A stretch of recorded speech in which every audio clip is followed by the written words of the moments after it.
sequência de março do plenário do Tribunal Regional Eleitoral do Amapá e seus magistrados.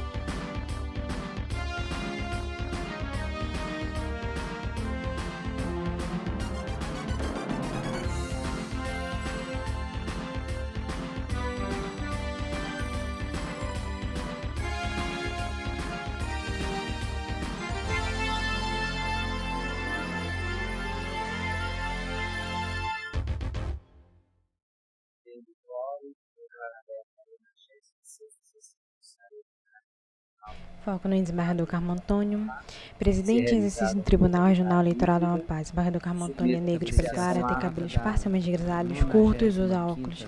Ele tem olhos amendoados, castanho escuro, nariz afilado e traje toga preto. Na tela, no canto direito superior, logo do TREP, no canto direito inferior, janela de Libras com intérprete. Em julgamento, na barra inferior, 16 e 1, 28 de 10 de 2024, 96ª Sessão Judiciária 2024, origem Macapá, relator juiz Anselmo Gonçalves, interessado partido da Social Democracia Brasileira, PSDB, interessado Luiz Carlos Gomes dos Santos Júnior, interessado Josemar Vaz dos Santos. Está impedida a juíza Tina Souza e atuarão como vogais juízes Normande Souza, Rivaldo Valente, Carlos Torque. O relator está com a palavra. Senhor presidente, eminentes pares, senhora procuradora regional eleitoral, trata-se de prestação de contas anual do Partido da Social Democracia Brasileira. Foco no juiz Anselmo Gonçalves. Ele é branco, careca, usa óculos de armação escura e traz toga preta. Transcorreu o prazo sem impugnação. Iniciada a fase de exame preliminar, o Núcleo de Análise de Contas Eleitorais e Partidárias detectou a ausência de peças exigidas pela Resolução TSE número 23.604 de 2019, motivo pelo qual sugeriu diligências à agremiação.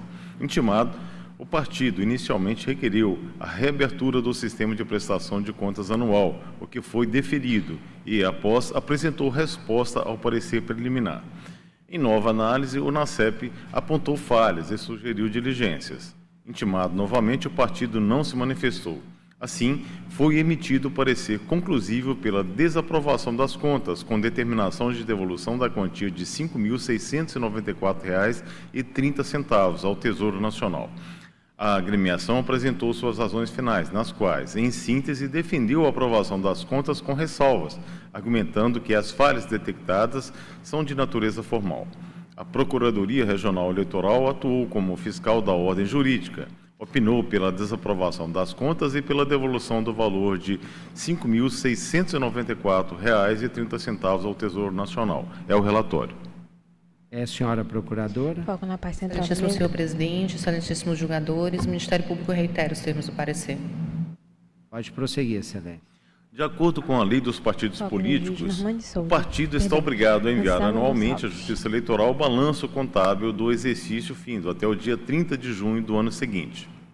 Nesse sentido, a prestação de contas anual do Partido da Social Democracia Brasileira foi submetida à Justiça Eleitoral, relativa ao exercício financeiro de 2023. O NACEP identificou a ausência de documentos obrigatórios, sugerindo diligências. O partido foi intimado 2 vezes, mas deixou de se manifestar na segunda intimação. O parecer técnico final recomendou a desaprovação das contas e a devolução de R$ 5.694,30 ao Tesouro Nacional, e a Procuradoria Regional Eleitoral manifestou-se de forma concordante. Nesse contexto, vejo que foram apontadas as seguintes falhas. Primeira, CEP do tesoureiro e do advogado inválidos. Segunda, irregularidade no gasto de R$ 2.000 destinado ao incentivo à participação feminina na política. Terceiro, não comprovação das despesas judiciais relacionadas às mulheres, no valor de R$ 844,93. E quarto, não comprovação de despesas por documentos fiscais no montante de R$ 985. E, por fim, a quinta, não apresentação de documentos relativos a débitos de bloqueios judiciais. Dessa forma, há 2 questões de discussão. Primeira, saber se as falhas identificadas comprometem a regularidade das contas. E segunda, saber se é cabível a devolução de valores ao Tesouro Nacional pela não comprovação das despesas. Passo a análise das irregularidades. A primeira falha, qual seja CEP inválido, constitui irregularidade meramente formal, que, de forma isolada, não compromete a regularidade das contas. A segunda falha, no entanto, apresenta gravidade suficiente para justificar a desaprovação das contas. Conforme o regulamento do TSE, os órgãos partidários devem destinar, no mínimo, 5% dos recursos do fundo partidário recebido no exercício financeiro para a criação e manutenção de programas de promoção e difusão da participação política das mulheres. No entanto, a norma veda a contabilização de serviços administrativos prestados por mulheres para o cumprimento desse percentual. No caso, o partido incluiu, no demonstrativo de utilização dos recursos do fundo partidário na participação política das mulheres, a contratação de uma motorista mulher, o que, por si só, não pode ser computado para o fim de promoção da participação feminina na política. Rejeito, portanto, a alegação de que a nota fiscal emitida para o pagamento de despesa com aluguel de veículo automotor, embora conduzido por uma mulher, esteja relacionada à política afirmativa de fomento à participação das mulheres na política. Ressalto que a jurisprudência do Tribunal Regional Eleitoral do Amapá reconhece que irregularidades relativas a esse percentual acarretam a desaprovação das contas. Cito aqui precedentes nesse sentido. A terceira, a quarta e a quinta falhas referem-se à ausência de comprovação de despesas. Em processo de prestação de contas, é fundamental a identificação da origem das receitas e a destinação das despesas, mediante o exame dos documentos apresentados. A anotação e comprovação nos autos de todas as receitas e gastos eleitorais são imperativas. Assim, a alegação de que os extratos bancários contendo informações sobre os bloqueios judiciais não afetam a consistência da prestação de contas não procede. É dever da parte esclarecer, conforme os princípios da confiabilidade, publicidade e transparência, todas as informações necessárias para a verificação da correta destinação dos recursos públicos, mediante, por exemplo, a clara identificação dos processos que geraram os bloqueios na conta do partido prestador de contas. No caso, restaram pendências de comprovação valores que totalizam R$ 5.694,30. Diante disso, impõe-se a devolução dessa quantia ao Tesouro Nacional. Ademais, segundo o TSE, são inaplicáveis os princípios da razoabilidade e da proporcionalidade quando as irregularidades comprometem a lisura e a confiabilidade da prestação de contas, como configurado neste caso. Em síntese, trata-se de caso de desaprovação das contas, com determinação de devolução do montante ao Tesouro Nacional, acrescido de multa, que fixa em 5% sobre o valor da restituição, conforme o artigo 37 da Lei nº 9.096 de 95, totalizando R$ 5.979,02. Ante exposto, julgo desaprovadas as contas do PSDB, referentes ao exercício financeiro de 2023, com a determinação de devolução ao erário do valor de R$ 5.979,02. É como voto. Foco no Isidoro do Juiz Carmo Normando de Souza.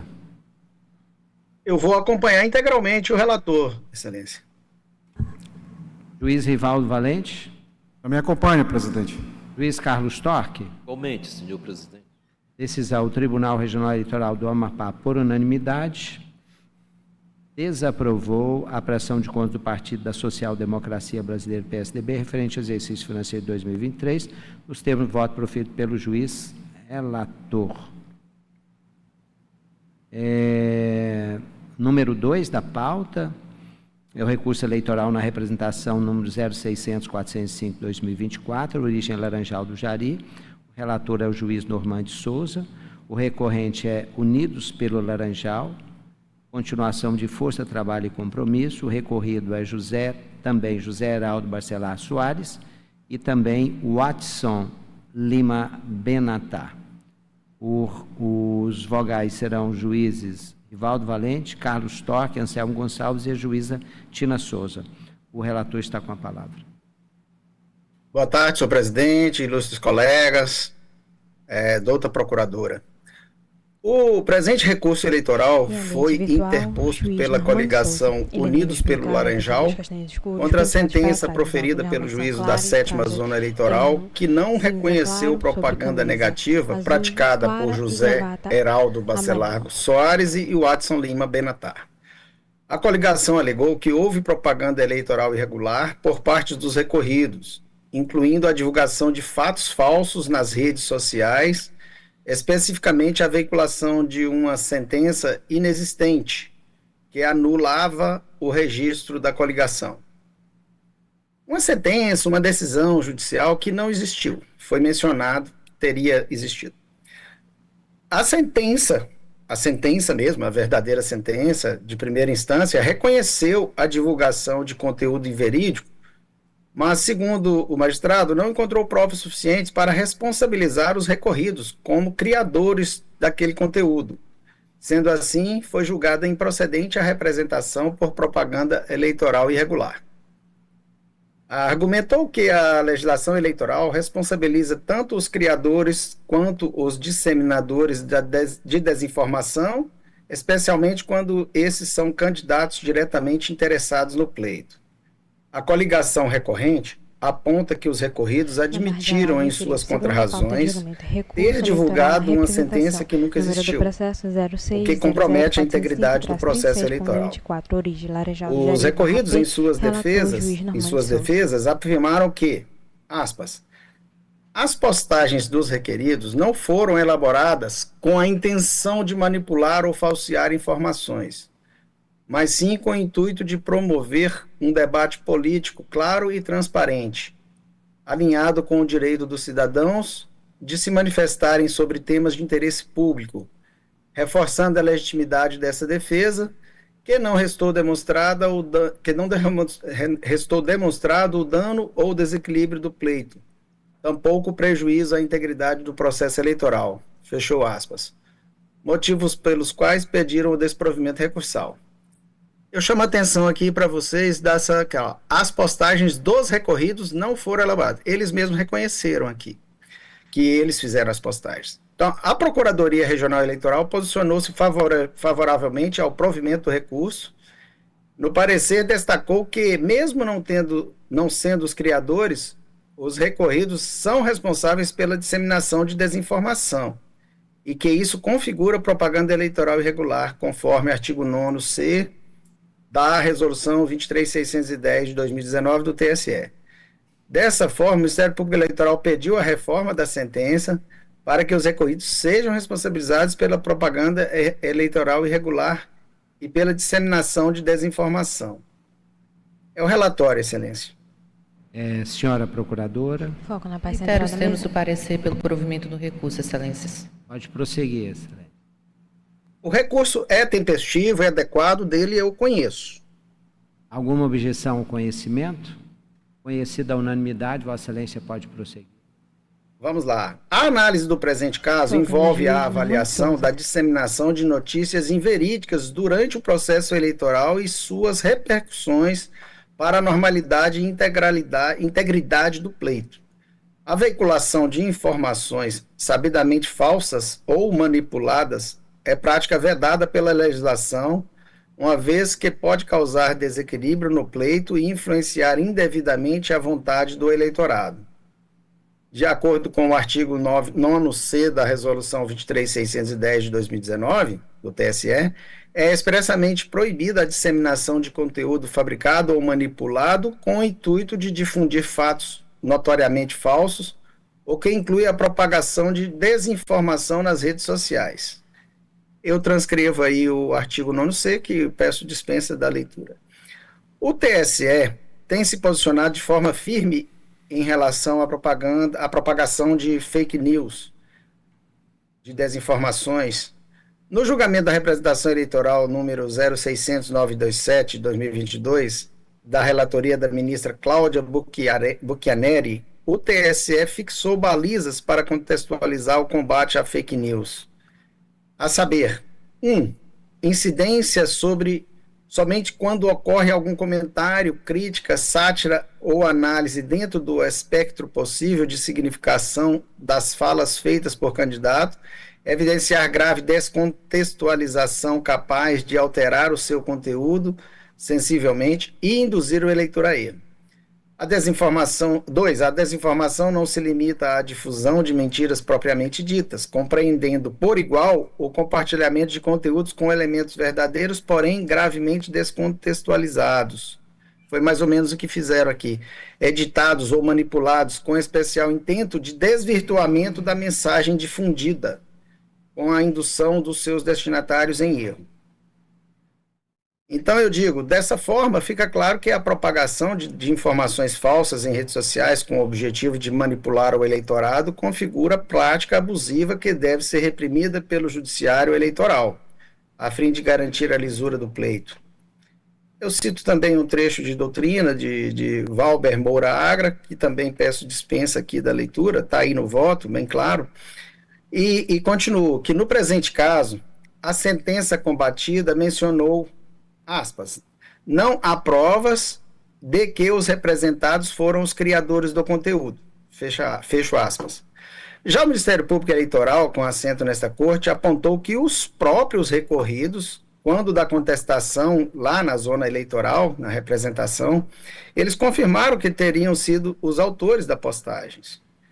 Na peça de defesa, afirmaram que existia um parecer do Ministério Público pela anulação da coligação e que foi dado provimento pelo juiz nesse sentido, mas que, após a instrução processual regular do pedido de registro, o resultado foi favorável à manutenção da coalizão, inclusive com o indeferimento da exclusão da Federação PSOL-Rede, da coligação. Eu vou explicar rapidamente o que acontece. O PSOL Nacional mandou um ofício, depois que o DRAP estava aprovado, dizendo que ele se retirava da coligação, que ele anulava aquela convenção. E nesse meio tempo, o juiz mandou a coligação falar, mandou os representados aqui falarem. Hora nenhuma o juiz deu dizendo que estava dado. Então, a pseudo-sentença nunca existiu. Eles se adiantaram e fizeram a postagem que era dizendo que o juiz retirou. Não, o juiz nunca retirou, nunca cancelou. Então, vamos lá ver o conteúdo da manifestação. Vejamos exatamente o conteúdo dessa manifestação de defesa, que foi mencionada pelo MP. Ela está no item 6, e eles falam assim: assim, até que sobreviesse a decisão final ao ID tal, era realmente possível que houvesse o desfecho indicado nos posts. Então, eles estão mostrando que, na hora em que eles fizeram a postagem, havia a expectativa de que poderia ser, mas nunca houve, e eles se adiantaram dizendo que era. Então, isso claramente está errado. Isso me convence de que há prova inequívoca de que a postagem foi de autoria dos recorridos, logo se mostrou equivocada a fundamentação da sentença de primeiro grau, que entendeu pela improcedência por falta de provas. Eles mesmos reconheciam que tinham feito. Então, eu estou corrigindo isso na sentença. Essa postagem apresenta a conclusão desvirtuada do contexto real, pois o que ocorreu foi a emissão de um despacho para que a coligação se manifestasse sobre a decisão do Diretório Nacional da Federação, PSOL-Rede, que havia sido anexada ao DRAP, da recorrente, pela exclusão da agremiação daquela coalizão. Em verdade, nunca houve qualquer decisão no sentido de anular a coligação. E foi isso que foi divulgado, né? Nesse ponto, a gravidade de propagação das fake news em redes sociais reside a necessidade de sancionar a conduta. A legislação eleitoral prevê a aplicação de multa nos casos de divulgação de propaganda eleitoral contendo informações sabidamente falsas, conforme o 57D, parágrafo 2º da Lei das Eleições. Eu também vou pedir dispensa da leitura, está aí transcrito, que ela só menciona que ela vai de R$5.000 a R$30.000. A violação do dispositivo vai de 5.000 a 30.000. Com efeito configurada a disseminação da desinformação, a aplicação de multa em patamar mínimo é medida adequada para mídias tradicionais, com alcance local, restrito. No caso das redes sociais, esse alcance foi quase imensurável, denegrindo não só a imagem da pessoa quanto candidato em determinada localidade, mas da própria essência da pessoa natural, manchando de forma indelével o caráter, a imagem, a honra do atingido. Então, por todo o exposto, voto pelo provimento do recurso para considerar a propaganda como negativa, com finalidade de propagar desinformação, que equivale a fake news, e diante da gravidade da conduta, do alcance das publicações que se tem nas redes sociais, né, atuais, eu fixei a multa um valor acima. Eu fixei, em vez de 5 a 30, eu fixei em 10, no patamar de R$ 10.000 para cada um dos representados, ou seja, para José Heraldo Bacelar Soares e 10.000 também para o Adson Lima Benatar, pela violação que fizeram ao artigo 57D da Lei das Eleições. É como eu voto, Excelência. Foco no desembargador Carmo Juiz Antônio. Rivaldo Valente. Senhor presidente, eminentes pares, doutora procuradora regional. Senhor presidente, aqui o caso de aplicar também, além dos fundamentos apresentados pelo relator, o artigo 9C da resolução do TSE 23.610. Esse 9C foi introduzido pela resolução 23.732 de 2024. Ele prevê que tanto o criador quanto o disseminador de informações falsas, especialmente em contexto eleitoral, podem ser responsabilizados pela prática de propaganda eleitoral irregular. No caso dos autos, verifico que os recorridos admitiram a divulgação de uma sentença inverídica, ainda que não tenham produzido o conteúdo. O ato de compartilhar uma informação falsa que impacta diretamente a imagem e a credibilidade da coligação recorrente não pode ser desconsiderado, pois fere a integridade do processo eleitoral ao disseminar informações inverídicas e comprometer a lisura do pleito. Importante destacar que a responsabilidade dos candidatos à propagação de conteúdos falsos é ampliada pela condição de candidatos diretamente interessados no resultado eleitoral. Mesmo que não seja possível aferir o dolo específico para causar desequilíbrio eleitoral, o simples compartilhamento de informações sabidamente inverídica configura, por si só, uma infração ao princípio da veracidade informacional essencial para o bom andamento das eleições. Então, diante disso, senhor presidente, eu acompanho integralmente o eminente relator.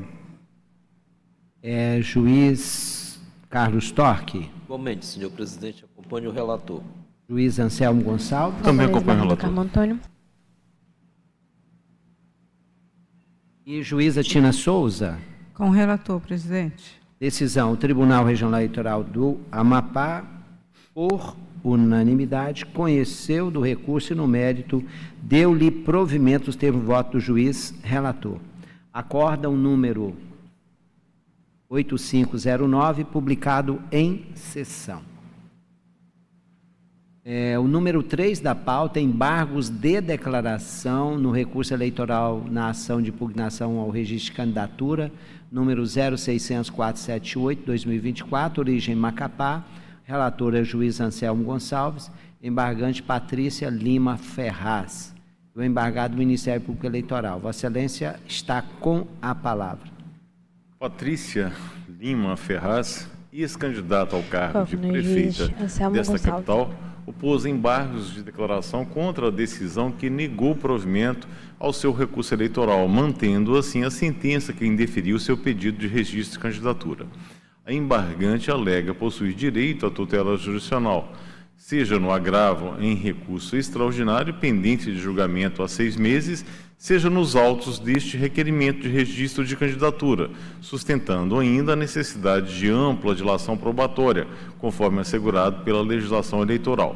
Com tais argumentos, requer o esclarecimento sobre a legalidade da situação sub júdice. A Procuradoria Regional Eleitoral manifestou-se no sentido de que seja julgada prejudicada a análise dos embargos de declaração, em razão da perda superveniente do objeto. É o relatório. Senhora Procuradora. Reitero os termos do parecer, excelência. Pode prosseguir, Excelência. Senhor presidente, eminentes pares, representantes das partes, trata-se de embargo de declaração em que a embargante alega direito à tutela jurisdicional e necessidade de dilação probatória. De outro lado, a Procuradoria Regional Eleitoral opina pela perda superveniente do objeto, em razão da realização do pleito e da insuficiência de votos da candidata. Neste momento, a questão em discussão consiste em saber se, após a realização do pleito, permanece o interesse recursal em processo de registro de candidatura quando o candidato não eleito obteve quantidade insuficiente de votos para alterar o resultado da eleição. Passo a análise. O acórdão foi publicado na sessão jurisdicional de 31/10/2024. Os embargos de declaração foram postos em 6/10/2024, ou seja, dentro do prazo de 3 dias, sendo, portanto, tempestivo, conforme o disposto no artigo 275, parágrafo 1º do Código Eleitoral. Entretanto, o presente recurso não ultrapassa o exame de admissibilidade, pois não preenche todos os pressupostos recursais intrínsecos, falta de interesse. Isto porque, de acordo com o entendimento consolidado do Tribunal Superior Eleitoral, após a realização do pleito, o recurso que trata do registro de candidatura de candidato que, em eleição majoritária, obteve número de votos nulos insuficientes para alcançar a primeira colocação ou que, somados a outros votos nulos, não ultrapassaram o percentual de 50% previsto no artigo 224, caput do Código Eleitoral, fica prejudicado. Aqui cito precedente nesse sentido. No caso concreto, conforme consulta ao registro de divulgação de resultados do TSE das eleições 2024, vejo que a embargante, única concorrente em situação subjúdice, obteve apenas 0,76% dos votos, enquanto o candidato eleito obteve 85,08%, configurando a perda superveniente do interesse recursal, em razão da ausência de proveito prático para a embargante. Ante o exposto, não conheço dos embargos de declaração. É como voto. Foco na parte central da mesa. Juíza Tina Souza. Acompanho o relator, presidente. Juiz Normande Souza. Eu também vou acompanhar, Excelência. Juiz Rivaldo Valente. Me acompanha, presidente. Juiz Carlos Torque. Igualmente, acompanho. Decisão. O Tribunal Regional Eleitoral do Amapá, por unanimidade, não conheceu dos embargos de declaração nos termos do voto do juiz relator. Acórdão número 8510, publicado em sessão. Eu pergunto se há mais algum processo. Não havendo outros processos, declaro encerrada a sessão judiciária, agradecendo a presença de todos e já os convocando e as convocando para a sessão de amanhã. Obrigado.